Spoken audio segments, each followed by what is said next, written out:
We are back here with another episode on Elevated Barbers Podcast. I'm Brad, the business-minded barber, and I'm here with... This is Delmar, the Prince, co-host of the one and only Elevated Barbers Podcast. Let's start the show. The information that you're giving them is going to elevate them financially, mentally, emotionally, and going to rise, and they're going to elevate. We are here trying to elevate barbers as they're elevating the industry. The one and only Elevated Barbers Podcast. Let's start the show. Now, today we have a special guest for you. We had him on last season, but he's got a little bit more seasoning on him since some time has passed. So let's bring on to the stage Armani Cashew, also known by Fades by Armani. Round of applause. What's going on, Armani? Man, nothing much. It's a pleasure to be on with you, gentlemen. I do want to correct you real quick. It's Cashaw, not Cashew. I said Cashew? Yeah, you sure did. You sure did. Man. That's because sometimes you a nut, man. You crazy. You would think we grew up together with you calling me that, because that's it's a pleasure to be on with you, gentlemen, and I'm truly grateful to be here today. Thank you, guys. Absolutely, yes, and I apologize for the name mispronunciation. Don't worry about it. It's all good. It's all good, man. It's definitely good to see you again in the Elevated Podcast arena. We got some stuff to add. We got some stuff to talk about, Money. We done been through some things. You done been through some things. You've come through some life struggles. You've come through some glorious, happy moments. You've gone through some business transitions. You've gone through some growing pains when it comes to business. You're trying to add things to your services. You're trying to make sure that you continue to grow as a business person as well as a barber. Yes. I'm seeing the shop that you work in are doing a lot of advertisement. You have a lot of information right now that's inside of your brain that I'm hoping that me and Delmar will be able to pick out and draw out so that the viewers and those that watch Elevated Barbers Podcast can actually learn something and apply something to their life so that they can elevate and go to a higher level for themselves in barbering. Are you okay with that? Oh, man, I'm more than okay with it. That's why I'm here today. All right. So, Delmar, let me ask you a question, man. As you're growing in this industry, when you think about growth, how much do you feel like your environment matters? The reason why I'm asking this is because Armani is in a very, very good environment with the place that he works in. But how do you feel about environment and how does it play a role on growth? It absolutely matters. I believe in the business world, a lot of business people who are great at what they do, they often say that to get to where you want to go or to rise above where you are, you got to be around the people that are, achieving what you're trying to achieve. So your circle, your environment has a lot to do with that. From a physical standpoint, who you're physically around all the time, as well as mental. But a lot of times when you're in a barbershop and that's your full-time job, those people that are in the shop with you, that's the people that you spend most of your time with. So it does matter because whoever you spend the most time at, that's what impacts you. That's what impacts your life. That's what impacts your thinking. So I would say environment absolutely matters as it contributes to your growth. I love it. So Armani, man, please give us a little bit of insight into the environment that you've put around yourself, because you've transitioned from different realms within the barbering industry. You've been in barbershops, then you also had a suite, and now you're in a different environment. What would you say about these different environments and how it has allowed you to grow? I feel like growth is a seasonal thing, depending on what level you're trying to be at. And like both you gentlemen has said, the environment truly does matter. Going from the first couple of barbershops that I worked at to have my own suite, my suite helped me elevate my business mindset to where I knew how to run a business by myself and on my own. And after a couple of years being there, transitioning to the shop that I'm at now, a big thing was the education aspect of it. A lot of my coworkers are big on education, but not only that, it was a completely different style of cutting than I was used to. It's predominantly shears. We are more of a men's grooming salon than like a regular barber shop. And that was something that took me out of my comfort zone and challenged me to continue to grow. in a whole different realm and aspect. It's actually funny you asked that. Our shop owner just sent a text message to our group chat today who said, you know, during the slow times, make sure you're constantly training, constantly working on your dog heads to sharpen those skills, because you don't want to lose those skills that you're learning. Yeah. And he's correct. Having that the circle of people that I have around me right now, it just pushes me to expand myself and to challenge myself to be better in my weaker aspects. Because if you don't have that circle around you, how will you know to push yourself? I have barbers. I'm one of the elder statesmen in my shop, but I have a lot of young guys in there that does this newer style of cutting that has pushed me to embrace that and bring it into my own repertoire, which is in turn helping my business grow, helped me gain a different kind of clientele, which in turn helps me make more money. So it's just a give and take. I give my best there, and in turn I get the best from my shop. And so from all the shops to the studios and everything I've been in, this is by far one of my favorite places I've been. I love that. What one of the things that you mentioned was the fact that education matters so much. Mm-hmm. I know me and Delmar, we both are always trying to learn new things, educate new things, not educate, but learn new things and get around education that adds value to us. Mm-hmm. Now, one thing that I do know about you, Armani, and I hope that you shed some light on this as well. And Delmar, I want you to speak to it because you've been able to be a beneficiary of some of the things that both of us, me, you, and Armani has. But investing in your education around the business and mm-hmm. not just the craft alone. Mm-hmm. You said one of the things that helped you when you got into the studio was that you started to elevate your mind when it came to business and really understanding the back end of things that sometimes you probably never had to experience because it was all taken care of for you. Or you just didn't have to do it. Exactly. So what would you say about the education, whether you invest in it or if you just spend the time, like you have to invest either time or money to get that. Mm-hmm. But what do you say about that type of investment into your mind and into your business? Yeah, it's critical and it's crucial if you want to grow. It's so easy to just get caught up in the technical side of being a barber and in our industry. But if you truly want to provide for your family and try to set yourself up for as much success in the future, focusing on the business aspect of what we do is crucial to success. I used to say, and I believe I might have said this on the first time I was on, I used to say my wife was the paper trail and I was the quick money, but that passive dependence isn't something that we want to live off of. We want to be able to track and have trails for everything. If I want to be able to, if I want to go buy a house, I should be able to do so. If I want to go buy something as simple as a car or rent an apartment, having that business and having the knowledge of your finances and being able to track everything is very crucial to being successful. You can't call yourself successful if you don't know your numbers. Mm-hmm. You can't call yourself a businessman if you don't know your analytics. And so having that studio is what really made me focus on, my numbers, my analytics, more professionalism, my timing and things like that, which helped take my business to another level. And in turn, it made me realize that those are the things that in our industry we weren't learning. Mm-hmm. And even as just an entrepreneur itself, because I like to think of myself as a full entrepreneur, whether I own a building or not, or I don't, the level of entrepreneur that I am. And I'm realizing that if you can know how to run your business, you can translate to any form of entrepreneurship. Yeah. That's so true. Yeah, I agree with that, man. You said something that's very profound, which is knowing your numbers. Mm-hmm. Just because you know how to fade and you have a barber license, that don't make you a business owner. Mm-hmm. Like you have to know the ins and outs of business. You got to know, client retention. You got to know, every client that's spending money with you, you got to put it down. I came up in the cash era where, people would pay you cash and you put in your pocket. But I've seen a lot of barbers, they wouldn't take notes on what each client paid them.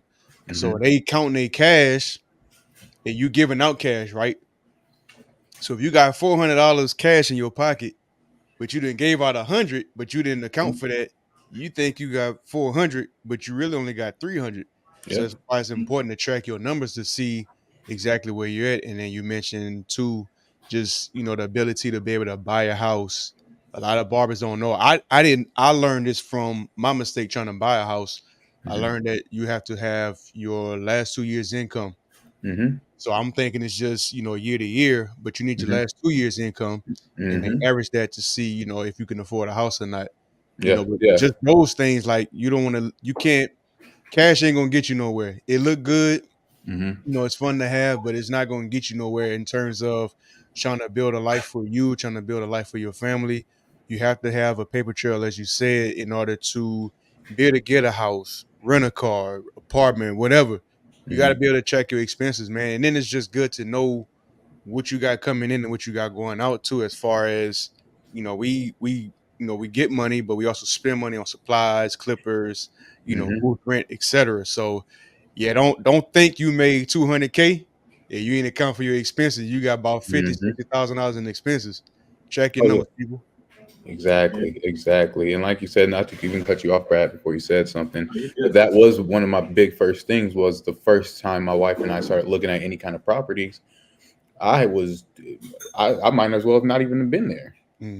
Just in the simple fact that my incomes weren't being tracked properly, and so they couldn't account for me, and everything had to be placed on my wife. I didn't want that. I didn't want that feeling. I never wanted that feeling ever again. Being the man of my house, I feel like my wife and I, we lead side to side, very parallel, and I love that about us. But for so many years, I felt like I said, I was just depending on her good job and her great income, in the sense of that could be tracked and stuff like that. But then I realized that that's not how I want it to be. I didn't want that to be for me. And I want everybody, like you said, if you can track your numbers, it's so easy to do so. I have a coworker who not only uses an app for his income, but he also writes down everything. He writes down everything, and so he does both. He just said it just helps me remember it. I said, I'm all for it. Whatever helps you, as long as you're tracking, that's the main thing. I save all of my receipts for any products that I buy, anything like that. I put it right in my drawer, so for when tax season comes around, I'm not guessing. And when I need to talk to my CPA for tax season, I have everything that I need. I can send my numbers right over in the blink of an eye, and I don't have to go down 1,000 apps. I don't have to go through 100 pages or guess. I know exactly how much I made, and when I want to do my goals for next year, I can base it off of what I did last year. And I know my slower months, I know my busier months, just because I know my numbers. Yeah. And a lot of the apps that we have now, booking platforms, I know with my booking platform, it tracks everything down for me. So at the end of the year, they send me a 1099. So that's important. I feel like you, man. I feel bad. I've been trying to get a house since 2020, 2021. I started in 2020, didn't even get approved. Wow. 2021, but it's crazy because it's like, I know I can afford a house, but the banks don't care if they don't you care. can afford a house. They need to be able to show proof that you can afford a house. Exactly. 2020, I felt bad, man. In 2021, we got approved, but it wasn't for the amount that we wanted. So I'm like, all right, 2022, this our year, and it just so happened to be our year, man. There you go. All it is just a chance to be better. I always say, ignorance isn't not knowing something. Ignorance is knowing you don't know something and choosing to stay that way. I like that. Yeah, now I say ignorance is not bliss. You don't realize that some people say ignorance is bliss, but no, you on a vacation, but it ain't cool right now. You're in Guantanamo Bay and don't realize it. Oh man. Yeah, you're on the wrong island, bro. But I think what you guys are what we're talking about, and you guys are really bringing out a lot of good information. I would like to dive a little bit more into this, because when you think about what's happening, we're at the end of 2024, right? Tax season is literally right around the corner. What are some really, really good strategies for people to get their situation in order for the rest of this year? Like, what can they do? Like, say they blew it the first 9 months. Okay, for the last 3 months, what can I do to make sure that I'm tracking my numbers? What are some tactical strategies that you can provide? One that I'll give, this is my one that I'll give, is separate your tips from the money that you make from your services. First off, right there, that's an immediate way to give yourself quote unquote extra income. Tips are based on gratitude. They're going to fluctuate. They're going to give you a tip one day, not give you a tip another day, tip you real big one day, then tip you just a little bit the next time, based on whatever they're feeling or whatever they can do. It's all simply based on gratitude. And you don't really want to base your budget or your income goals off of other people's emotions or gratitude. You want to make sure that your business and your life projections are based on consistent numbers. And so your services that you charge for are consistent numbers. You can increase your prices and that'll just increase your numbers, but your services, just focus on the services that you charge for. And once you do that and you separate your tips, then you'll realize how much money you're actually making in tips, and you can actually save this money to invest it, or you can use it to actually pay your taxes. That's what I've done for a long time, where I've separated my money ever since I got into the industry. I used to, when I was in the cash space, I would focus on when I got the money for the services, I would put it in one pocket, and all my tips I put in the other pocket. And that way I would always save my tips. And I used to get roasted at the shop because they'd be like, bro, you're not even using your money. I was just like, yeah, no, I did like this money, I'm not using this. And they're like, well, why don't you use the other money, for lunch or something like that? And I'd be like, oh, this is already allocated for, like, all this money is already allocated for other things. And the quote unquote free money, the tip money, I'm saving this money so that I don't ever have to pay my taxes myself. My clients pay my taxes. So I just wanted to say that's one strategy that you can use that I felt like is a game changer for anybody that's coming up in this industry, because it's not something that you have to do extra. You just have to do what you're doing and do it in a better way. Yeah. So that's my tip. What's your tip? Go ahead, Armani. My tip is finding a way to automate your savings. So whatever way works best for you, whether it's putting one money in one pocket and putting money in the other pocket, find a way to make your money paying yourself first, in a sense of, and that's why I always preach on taking card, because these apps make it very easy to do so. If you use them correctly, have your money that every haircut I get, 25% goes straight into my savings account. So before I even see it, before anything else, it goes straight to my savings account. So I'm already paying myself, in a sense, or I'm already knowing that I'm saving money away. And going into the fourth quarter of the year, you can start building those habits, and they can definitely help you later on, because we always say we're going to save money, but with bills and with life, and when things happen, if you don't have that money saved up, you won't be prepared for it. Money management has always been something I've personally struggled with.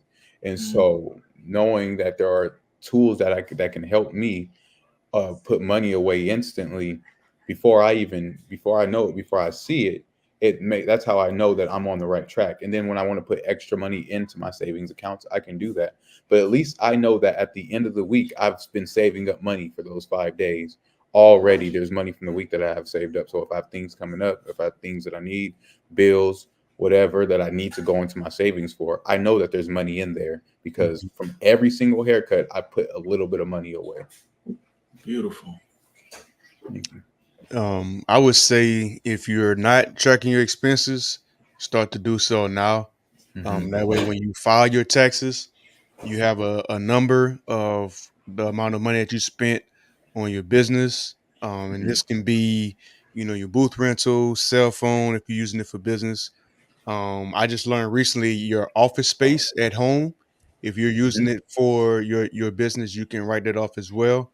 There's so many different things that you can use to write off as expenses. It don't have to just be clippers and supplies. Yep. But also, keep count of that as well, as it can help you when you file your taxes, and it lessens the amount that you have to pay on taxes.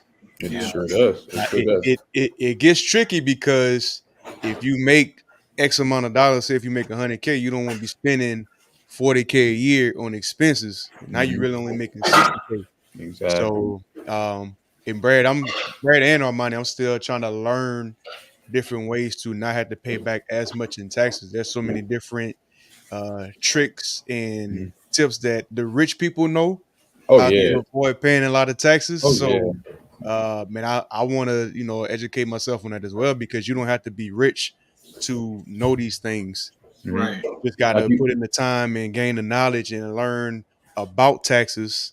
And that's a big thing that we fail at as barbers in this industry, man. We not filing taxes or claiming the bare minimum. Yeah, or we put in the bare minimum. Well, And that's why the average that barbers make is so inaccurate. So low. It's like you look at the average, it's about $35,000 a year, which is crazy. And that's at a full-time barber making $35,000 a year. That's what they say is the national average, which we all know is wild. And that's lies. Like we know that's lies. Yeah, that's lies. Saying you in the shop 5-6 days a week cutting 12 hours, and you saying you're only making $35,000. Like, come on, bro. Right. Yeah. I want to ask you, Delmar, do you have a good CPA?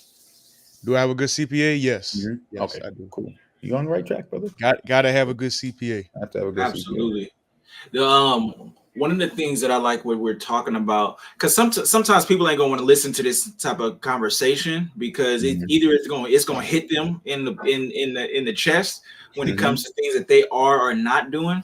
But then for those barbers that do really want to get to another level, that really are trying to elevate, what I hope that you're hearing is real strategies that you can use. Is like, don't think of it as something so far above you that's something that you can't tangibly go and do. Like you can literally put your tips in one pocket and put your other money in another pocket. You can literally find ways to, like Armani said, automate your savings. You can literally go ahead and make sure that you just write down or save the receipts of tracking your expenses. Like, that's not stuff that's difficult. You know, it's a little effort that you have to do, but it ain't hard. You know, it's not something that's beyond you. And I think what Delmar just mentioned is, and this is something that I'm really trying to embrace and believe it, because it's something that I'd learned differently for a long time, but now I'm transitioning my mind, is wealthy people aren't wealthy because they have money. Wealthy people are wealthy because they are wealthy, if that makes sense. So they're not wealthy because they have money. They have money because they're wealthy. It's the way that they think. It's the way that they operate. It's what they understand, that, and then they implement it, and it allows them to have the money. But it's the money is a byproduct of who they are. And as you were talking about that, Armani, is you can tell that certain experiences that you've had have allowed you to become this person that you are, speaking from a place of experience and 100%. Speaking from a place of wisdom. It's not just like, I think this might work. Like you like, no, like I've done this and anybody can do this. Because I was in a situation where I wasn't doing it. Now I am, and my life is in a different place. Oh, 100%, 100,000%. I've been there. It's taken trial and error, and I'm still doing trial and error, trying to figure out always the best ways. Is staying on the topic of money management, of managing my finances and getting them to where I want them to be wealthy. And I do feel mentally I'm one of the wealthiest people out. And you're right, and that's where it begins. That's truly where it begins. And if you continue to stay on that path, and like you said, there was times I didn't do it. I thought it was hard. I would be the one that was ashamed to hear these conversations because it would hit me. I didn't want to be that person. And the kind of confidence that I have and that I walk around with, because I have the information makes me feel powerful. And trying to implement that and doing what I can to implement it is what makes me feel powerful, just to myself, because I know how far I've come. You know, I've lived in my car before. And so coming from those kind of places and being to where I am now, and knowing that and I'm only 31 going on 32, knowing that there's still higher levels that I can reach and I can obtain, you know, the sky is not the limit. There's no limits to what you can do when you truly start focusing and building and strengthening your weaknesses. Yeah. The only limit is the mind. I think I seen Brad. I don't know if it was Brad or somebody mentioned that something I saw on social media. It was saying that a lot of businesses fail because of money management or something like that, something along those lines.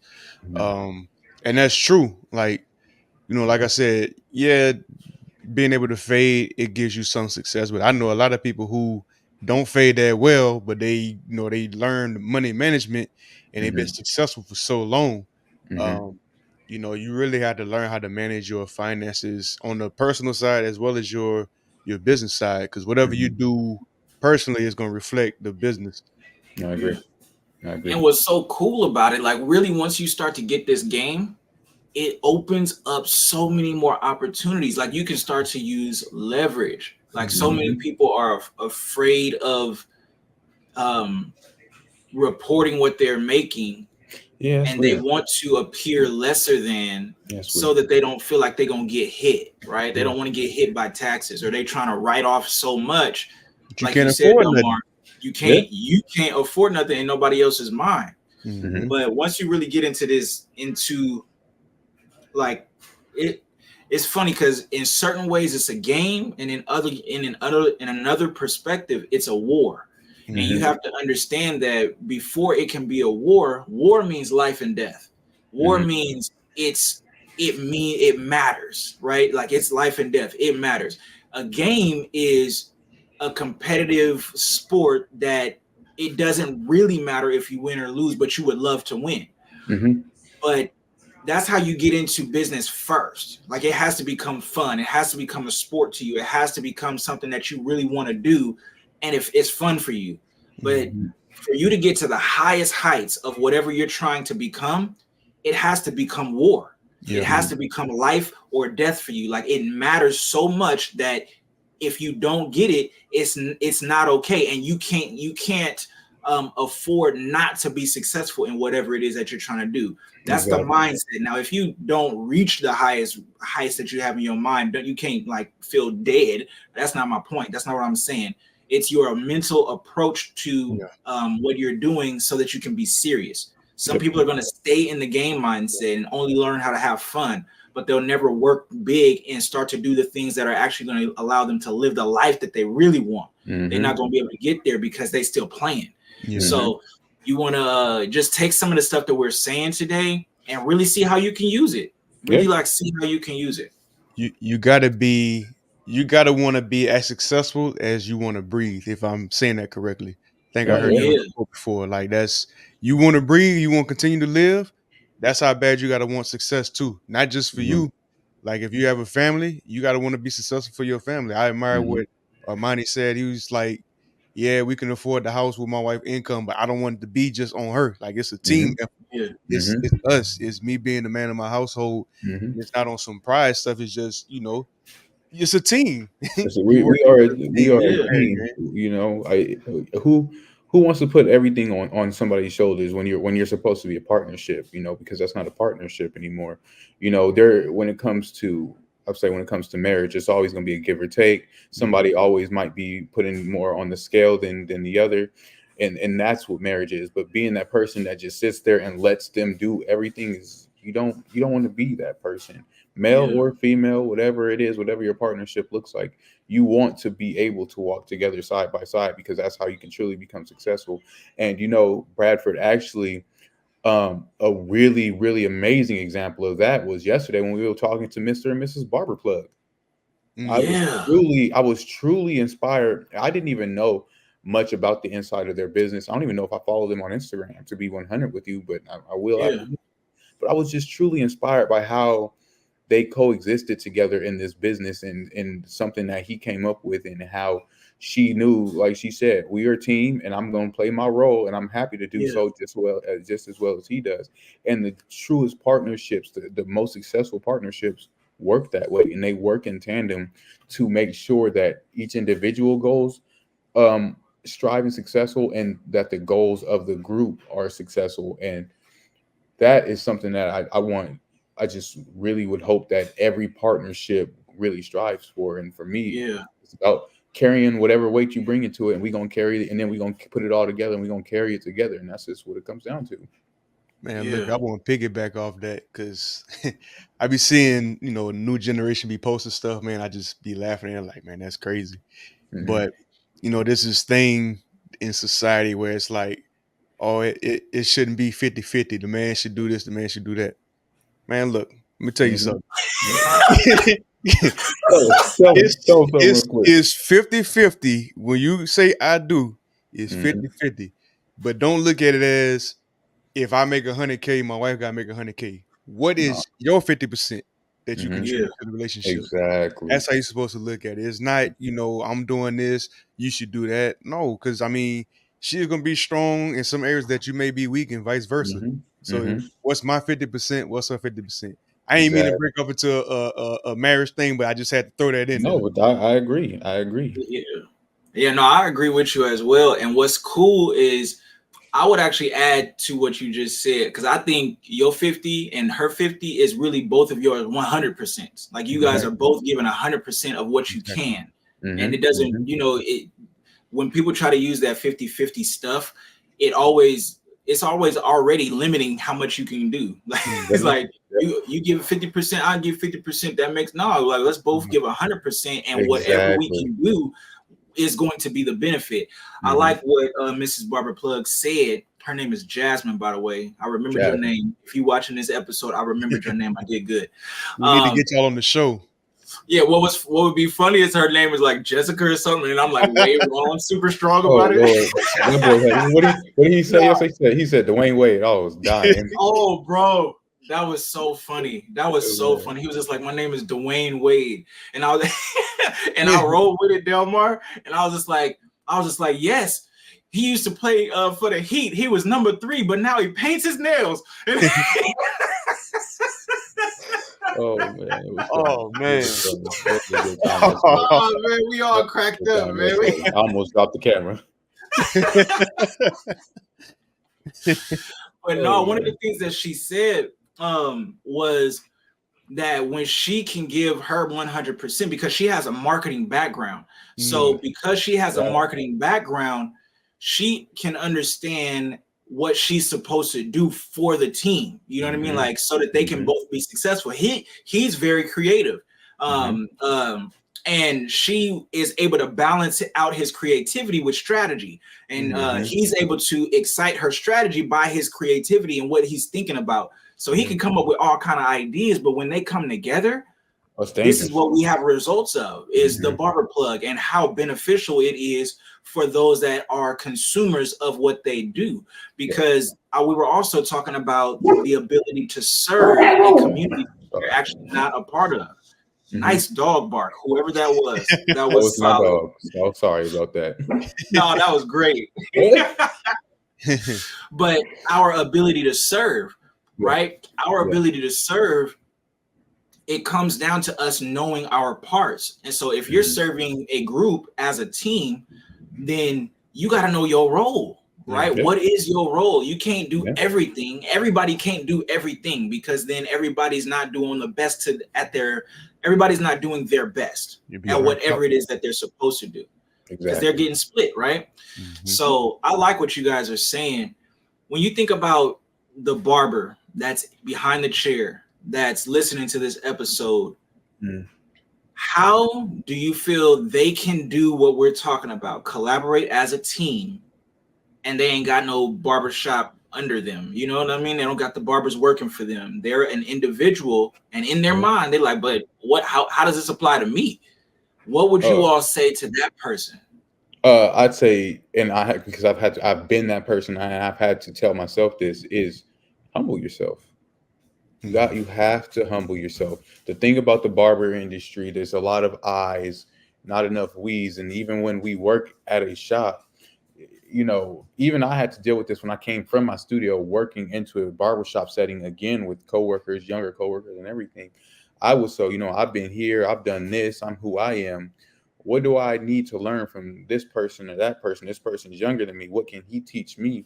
And things like that. But I really learned that when you fully embrace the team, because that's what we all are. We are a team. And when you fully embrace the team, the things that you guys can do together is tremendous.